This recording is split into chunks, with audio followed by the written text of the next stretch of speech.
እማዬ ለአባዬ ማሳየው እንጂ እሱን ጉዳቸውን ያው ነገ መንገደኛውን የትኛው ታድርብሹ ምንድን ነው የተፈጠረው? እማዬ እኔን አታምኝም። ሲጀመር እኔ ምንም ነገር ብልሽ ልታምኝ አትችይም። እኔ ግን አንድ ቀን ቢሆን ሳስቻ አላውቅም እኮ። ምንድን ነው የምታሳይኝ? አሁን አምጪ ላሳይሽ።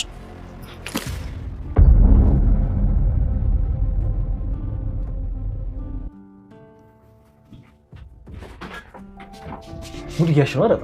አረ ኪድዬ ምን ሙድ አለሽ? ቆይ ቅድም ነበር ስትይ ነበር እኮ በዚህ ሰልፍ ላበሳችሁ ብዬ በቴክስት ምን ስትጽፊልኝ ነበር? አረ እኔ ምንም አልጻፍኩም። ምን? አዎ ስልኬ ዋጋ ነው። የምርሽ ነው?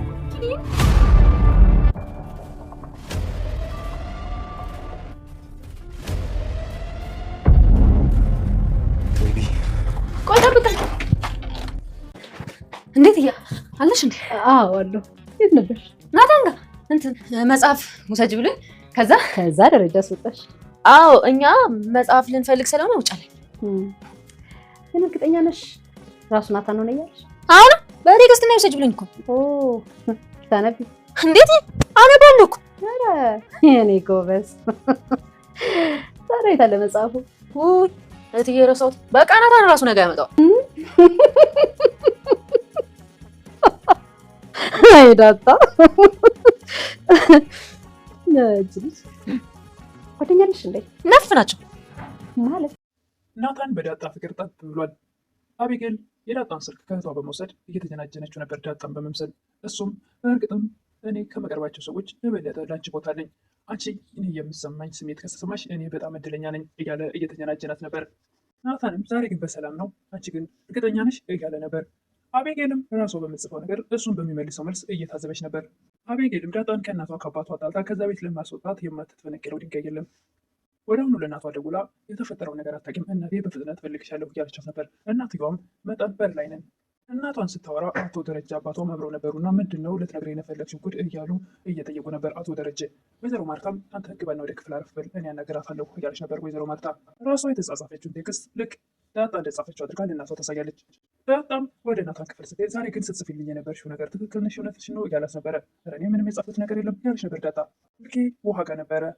በዚህ ሰዓት ናታን አቤጌል ናት ሰራችልኝ ከፋት ተንኮል ያውቃልና እሷ እንደሆነች ተረቷል። ሰላም ጤና ይስጥልኝ ውድና የተከበራችሁ በሁሉ ዓለም ያለች ኢትዮጵያ ኔትወርክ ናችሁ። እግዚአብሔር ይመስገን ደህና ነኝ። ዳጣ ክፍል 15 አብረን እናያለን። የባለፈው ክፍል ወይዘሮ ማርታ ለአቶ ደረጀ ያቺ ዳጣ ያለችው እያለች ነበር። በዚህ ሰዓት ክላሷ ነው እንጂ ትሆናለች እያሉ ነበር አቶ ደረጀ። ወይዘሮ ማርታም እርግጠኛ ነኝ አሁን ናታን ክፍል ነው የምትሆነው እያለች ነበር። አቶ ደረጀም በፍጹም አሁን ናታን ክፍል በዚህ ሰዓት ትሰራለች እያሉ ነበረ። አቶ ደረጀም ለማረጋገጥ ወደ ናታን ክፍል ቀጥ ብለው ሲሄዱ ዳጣና ናታን አንድ ላይ ያገኟቸዋል። ሁለቱም በጣም ይደነግጣሉ፣ ዳጣም ናታንም። ዳጣ በተለይ በጣም ነበር የደነገጠችው። እኔ የመጣሁት የምወዳት የሚል መጽሐፍ እንዲሰጠኝና እንዳነበር የመጣሁት እያለች የምትናገረው ግራ ገብቷት ነበር። አቶ ደረጀም እንደዚህ አይነት መጽሐፍ ካለ እስኪ ለእኔም ስጡኝ እያሉ ነበረ። ናታንም ኧረ እንደዚህ አይነት መጽሐፍ የለም። አቶ ደረጀ ግን ዳጣ እንዳትደነግጥ ለመጠንቀቅ ብለው በቃ ችግር የለም እኔ አንቺ አንብቢና ለእኔም ትሰጭኛለሽ እያሏት ነበረ። ዳጣ ከዛ ክፍል እንድትወጣና ናታን ብቻውን እንዲያናገሩት ፈለጉ አቶ ደረጀ። አቶ ደረጀም እዚህ ቤት ያሉ ልጆች በሙሉ እህቶች ናቸው። አዎ እህቶች ናቸው። ምን አስበህ ነው አባዬ? እኔ እኮ እዚህ ቤት ብዙ ጊዜ እኖራለሁ ብዙ ዓመት እያለ ነበረ። አዎ አውቃለሁ ብዙ ዓመታት ኖረሃል፣ አንተ መልካም ልጅ ነህ፣ ከልጆችም ላይ ይቻላልም እያሉት ነበረ። አሁን እኔ ወደ አውሮፓ ልሄድ ስለሆነ ከእናታቸው በላይ ይልቁን አንተ ልጆቹን እንድትጠብቃቸው ወይም እንድትቆጣጠራቸው ፈልጋለሁ፣ ኃላፊነቱን ሰጥቻለሁ እያሉት ነበረ። ናታን እሺ አባዬ ችግር የለውም አደራዬን እወጣለሁ እያላቸው ነበር ለአቶ ደረጀ። አቶ ደረጀም ከእናታቸው የበለጠ አንተ ልጠብቃቸው ይገባል፣ እነሱ ሴቶች ናቸው፣ በሚያስፈልጋቸው ነገር ሁሉ ልትደርስላቸው ይገባል እያሉት ነበረ። ዳጣ ከምን ተነስታ እንደዚህ ልትል እንደቻለች ለአቶ ደረጀ እየተናገረ ነበር። አቶ ደረጀ ምን እኮ እንዳትደነግጡ ነው እንጂ ሁላችሁም ስታወሩት የነበረው ሰምቻችኋለሁ። አይ አባዬ ዳጣ እኮ እንደመጣላት ነው የምትናገረው፣ አፏ የመጣውን ነው የምትናገረው። አቶ ደረጀም ዳጣ እኮ ልክ እንደ ውሃ ናት፣ ውሃ ማለት ናት። ዳጣ ፈጣን ብትሆንም ከውሃ የተሻለች አይደለችም፣ የዋህ ናት እያሉ ነበረ። ዳጣም ከናታ ክፍል ወጥታ ወይዘሮ ማርታ ወዳሉበት ወደ ሳሎን ትሄዳለች። እንዴት እያለች እንዴት እያለች ነበር ዳጣ። አለዋ የት ነበርሽ አንቺ እያለቻት ነበር ወይዘሮ ማርታ። ናታን ክፍል ነበርኩኝ። ከዛ ደረጃ መታሰጣች አይደል ትላለች ወይዘሮ ማርታ። ዳጣም አዎ መጽሐፍ ልንፈልግ ስለሆነ ውጭ አሉኝ፣ ናታን ነኝ ብሎኝ ነበር የሄድኩት እያለች ነበር ዳጣ። እርግጠኛ ነሽ ናታን ነኝ ብሎሽ ነው የሄድሽው እያለቻት ነበር ወይዘሮ ማርታ። አዎ በቴክስት ነው እያለኝ እያለች ነበር ዳጣ። ልታነቢ ነው መጽሐፍ እያለች ነበር ወይዘሮ ማርታ። ዳጣም እንዴት እዬ አነባለሁ እኮ። ወይዘሮ ማርታም ክትክት ብለው እየሳቁ እንዴት ታነቢያለሽ ለካ የኔ ጎበዝ፣ በመጽሐፉ የት አለ እያለች ነበር ወይዘሮ ማርታ። ወይት እየረሳሁት እኮ በቃ ራሱ ናታን ያመጣዋል። ወይዘሮ ማርታ አሁንም ክትክት ብለው ይስቃሉ። ጓደኛለሽ እንዴ ይላሉ ወይዘሮ ማርታ ዳጣን። ናፈናቸው ትላለች ዳጣ። አቶ ደረጀም ናታንን እራሷ ናት ወደ ክፍል የመጣቸው እያሉት ነበረ። እኔ ነኝ እያልኳት ለምን ይላሉ አቶ ደረጀ። ናታንም ደግሞ ስለነበረ እንድታዋራኝ ብዬ ነው። እና ታዲያ የሰማሁት ነገር ምንድን ነው እያሉ ነበር አቶ ደረጀ። ዳጣን ያው ታውቃት የለ ንግግሯን ዝም ብዬ ሳያት ፍቅር ያዘኝ እንደሆነ ያለችኝ። ይህ ነገር ልታስብ ቻለች። ዳጣ እኮ ብዙ ነገር የሚገባት ልጅ ናት። እኔ እንግዲህ በባህሪ ቀስ ስለምን እንደዛ የሆነ እኮ መስሏት ነው። ወይዘሮ ማርታም ናፈናቸው ስትይ ብላ ጠይቃለች። እንዲህ ጓደኛ አለች ወይ ብለሽ አይደል ልጠይቅሽኝ? አዎ ብዙ ናቸው ማለት ነው እያለች ነበር ዳጣ። ዳጣ አልተግባባንም። እኔ ማለት እኮ ፍቅረኛ አለች ወይ ነው ያልኩሽ ትላለች ወይዘሮ ማርታ። ዳጣም ወይ እትዬ እንደሱ ነው እንዴ? ኧረ በጭራሽ አስቤው አላውቅም። ባለፈው እኮ ከሆነ ልጅ ጋር ስትሄጂ እነሆ አይተውሻል ትላለች ወይዘሮ ማርታ። እውነቴን ነው የምልሽ እትዬ እንደዚህ አይነት ነገር እኔ አስቤ አላውቅም። እና ከማን ጋር ነው ስትሄጂ የነበረው እያሉ ወይዘሮ ማርታ እያሳሳቁ ዳጣን እያጠሩ ነበር። ወይ እሱን ነው እንዴ? እሱ እኮ ሚስት አለው፣ በዛ ላይ ብታያት ስታምር ሉላ ትባላለች እያለች ነበር። እና ጓደኛ ሂጅ አላውቅም እያለች ነው ትላለች አሁንም በድጋሚ ወይዘሮ ማርታ። ኧረ እትዬ በጭራሽ እኔ አስቤ አላውቅም። ምንድን ነው ግን ሁላችሁም ስለዚህ ነገር የምትጠይቁኝ እያለች ነበር ዳጣ። ማርታም ፈገግ እያለች ሌላ ደግሞ ማጠየቀች እያለች ነበር ዳጣ። ናታንና ሰላምን ጠይቀውኛል፣ ምን አልሻቸው ለእነሱ ሲጠይቁሽ እያለች ነበር ወይዘሮ ማርታ። ዳጣም እና እውነታውን ነው አይነገርኳቸው፣ በጭራሽ አላውቅም፣ ወደፊትም ሀሳቡ የለኝም። ወይዘሮ ማርታም እንዲህ ለምን ደሞ አታስቢው እያሏት ነበር። ዳጣም እኔ የራሴ ጣጣ መስደርሽ ነው ደግሞ ሌላ ህይወት የማስበው። ወይዘሮ ማርታም አንቺ ልጅ ግን ውስጥሽ ሌላ ሴት እየሆነች መጥተሻል ትላታለች። አረ ምንድነው ትዬ እኔ ብቻ ነኝ? ወይዘሮ ማርታም ፈገግታቸው ደስ ይላልና አሁንም ከትከት ብለው ይስቃሉ እኮ። በጣም በዚህ ሰዓት እሳቸው በጣም ሲስቁ ግራ ትጋባለች። ለመሳቅም ለመፍራትም እንደሆነ ነገር ፊቷ ላይ ይነበባል። ወይዘሮ ማርታም ይኸውልሽ ዳጣዬ፣ አንቺ እንደምታስቢው ሌሎች ስለማያሳቡ ወንዶች ክፍል ወይም ደግሞ ናታን ክፍል በማታ እንዳትሄጂ እያለቻት ነበር። አራትዬ በጭራሽ እንዳያሳስበሽ እኔ አልሄድም። ማርታም እሺ ምን ላደርግልሽ ትፈልጊያለሽ? ዛሬ በቃ ትሪ ክፈችልኝ፣ ሌላ ምንም አይፈልግም። ሀይል መችሽ እያሉ ወይዘሮ ማርታ ሳቃቸውን ፈገግታቸውን እያሳዩት ነበር። አቤጌል አባቷን አባዬ እንዴት እንደምወድ ታውቃለህ አይደለ? ወደሽ ነው የምትወጂኝ አባትሽ አይደለሁ እያሏት ነበረ። ይህን ደግሞ ከአውሮፓ ስትመጣ ምንድን ነው የምታመጣልኝ እና ለዚህ ነው ወድ ያለ የምትይኝ እያሏት ነበር አቶ ደረጀ። እቺ ማለት ድመት ማለት ነሽ፣ የምትፈልጊውን ነገር ለማግኘት ልስልስ ብለሽ የምትቀርቢ። ይህ የሚሄደው ለስራ ነው እንጂ ለመዝናናት አይደለም ልጄ እያሏት ነበረ። እሺ ስልክ ይዘህልኝ ና እያለች ነበር አቤጌል። አቶ ደረጀም ስልክ አለሽ አይደል እንዴ? እና ካሜራው አያምርማ እያለች ነበረ። ውሃ ማምጣልኝ ብላለች እያሉ ነበር አቶ ደረጀ። ለእሷ ከሰፈር ግዛለት እና ለእኔ አምጣልኝ። የራስ አስቤ ማጣት ያለብኝን ነገር አመጣለሁ። እኔ ከአንቺ ይልቅ ከአንቺ በላይ እኔ ስለ አንቺ አስባለሁ፣ የሚያስፈልግሽንም አውቃለሁ እያሏት ነበረ። እና ለዳጣስ ምንም አታመጣላትም እያለች ነበር አቤጌል። አቶ ደረጀም እሷ እኮ ምንም አምጣልኝ አላለችም፣ ግን ደግሞ ያሰብኩላት ነገር አለ። ምንድን ነው የምታመጣላት እያለች ነበር አቤጌል። በቃ አልናገርም እያሉ ነበር አቶ ደረጀ። አቤጌልም እናምጣልኝ ካላለች ለምን ታመጣላታለህ እንዴ? ምን ማለትሽ ነው አንቺ እያሉ ነበር አቶ ደረጀ። እሺ በቃ እንግዲያውስ ለእሷ የምታመጣው ለእኔ ማምጣልኝ እያለች ነበር አቤጌል። እንዴ ምን እንደማመጣላት ሳታውቂ ለምንድን ነው ለእሷ የምታመጣው ለእኔ ማምጣልኝ የምትይው? አቤጌልም ገና ለገና ለየት ያለ ነገር ይመጣል ብላ ለእሷ የሚመጣው ለእኔ። አቶ ደረጀም እንዴ አንቺና እሷ እኮ የተለያያችሁ ሰዎች ናችሁ፣ ፍላጎታችሁም ፈጽሞ አይገናኝም እያሏት ነበረ። እሷም ምንም ችግር የለ ለእሷ የምታመጣው ለእኔ መምጣት አለብን። አቶ ደረጀም በቤት ችግርም አለ በይሆን ዞር በይልኝ። ዛታ ሰላምዬ ናታንን ክፍል እያጸዳች ነበር እና ወደዛ ክፍል ሄዳ ሰላምዬ እንዴ አባዬ ምን አለሽ? ተቆጣሽ እንዴ አቶ ደረጀ እያለቻት ነበር። አቶ ደረጀ ኧረ ምንም አላለኝም እያለቻት ነበር። አይሻልም አቶ ደረጀ ቢከፋውም ቢደሰትም ቢበሳጭም ምንም ነገር ማሳወቅ አያስፈልግም፣ ሁሉም በልቡ ነው የሚይዘው። እኔ ቤቱን ላግዝሽ እያለች ነበር ዳጣ። እንዴ የናታንን ክፍል ማጽዳት ደስ ይልሻል እንዴ እያለቻት ነበር ሰላም። ኧረ እኔ አንቺ ስለምታሳዝኝ ነው እያለች ነበር።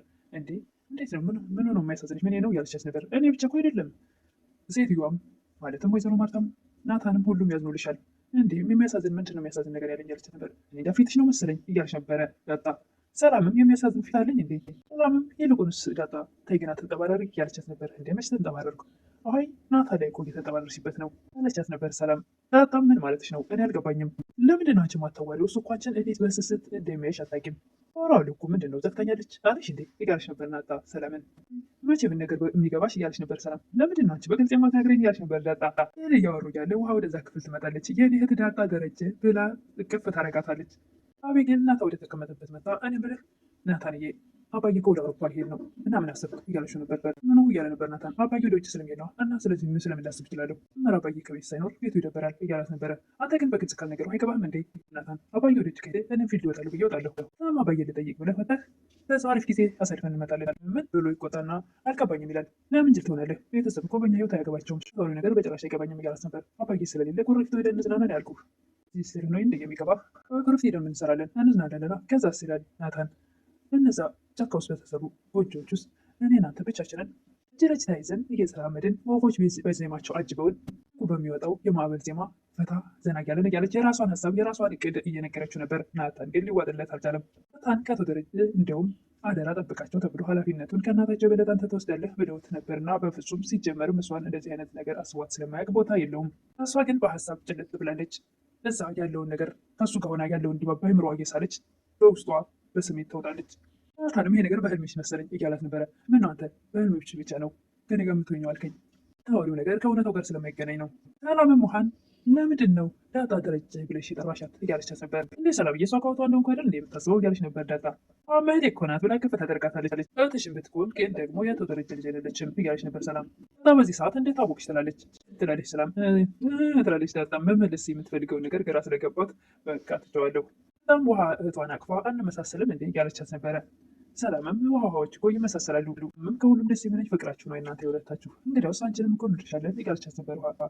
በስተመጨረሻም የዳጣን ስልክ ከውሃ ላይ በመውሰድ አቤጌል ከናታን ጋር ስትጨናጨንና ምን እንደሚል ስታይ ከቆየች በኋላ እናቷ ራሷ የጻፈችውን ጽሑፍ መልስ አሳይታት እናትየዋም እናች ያለቻት ነበር። ለአባዬ ማሳየው እንጂ እሱ ጉዳያቸውን ያውጣው እዛ ጉዳይ ሲወጣ ታዩ ነገ መንገደኛ ነው የተኛበት እያለቻት ነበር። ምን የተፈጠረው ለእኔ ንገሪኝ እያለች ነበር እናትየዋ። እማዬ አንቺ እኮ እኔን አታምኚኝም፣ ሲጀመር እኔ አንድ ቀንም ተሳስቼ አላውቅም። ራሷ የጻፈችውን ነገር ናታን ላይ እና ዳጣ እንደተጻጻፉት አድርጋ ታሳያለች። ዳጣም ወደ ናታ ክፍል ሄዳ ነበርና ምንድን ነው አንተ ልጅ አስተያየት አስፈራኝ እያለችው ነበረ። አንቺ ግን ዛሬ እውነት ለእኔ ስሜት አለሽ እያለት ነበር። ምን ማለት ነው እያለችው ነበረ። እያልሽ ነው እንዴ እያላት ነበር ናታን። ምንድን ነው ስትይኝ የነበረው? እንደ እኔ እኮ በዚህ ሳልፍ ላበሳቸው ብዬ ነው እንጂ የመጣሁት ምንም ነገር የማውቀው የለም ትላለች። እና ምንድን ነው በቴክስት ስትይኝ የነበረው እያለ ነበር ናታን። ኧረ እኔ የጻፍኩልህ ነገር የለም ስልኬም ውሃ ጋር ነበረ። በዚህ ሰዓት ምን ብሎ በጣም ይደነግጣል። አዎ እኔ እኮ ስልኬም ውሃ ጋር ነው ትላለች። አሁንም የአቤጌልን ተንኮል ስለሚያውቀው አቤጌል ናት ጎር ሰራችን እያለ ነበረ። ለዛሬ እንግዲህ ቪዲዮ ያለቀው እዚህ ላይ ነው። ቀጣይ እንግዲህ ምን እንደሚፈጠር አብረን እናይ ይሆናል። ወይዘሮ ማርታ የአቤጌልን የምትለውን ወይም ደግሞ እሷ የጻፈችውን ቴክስት አምረው ይቀበሏት ይሆን? ናታንና ዳጣ ላይስ ምን ያደርሱባቸው ይሆን? እሱን ቀጣይ እናያለን። ለምታበረታቱኝ እህቶች ምስጋናዬ ከልብ ነው። አዲስ ሆናችሁ ደግሞ ሰብስክራይብ እያደረጋችሁ አበረታቱኝ እላለሁ። አመሰግናለሁ።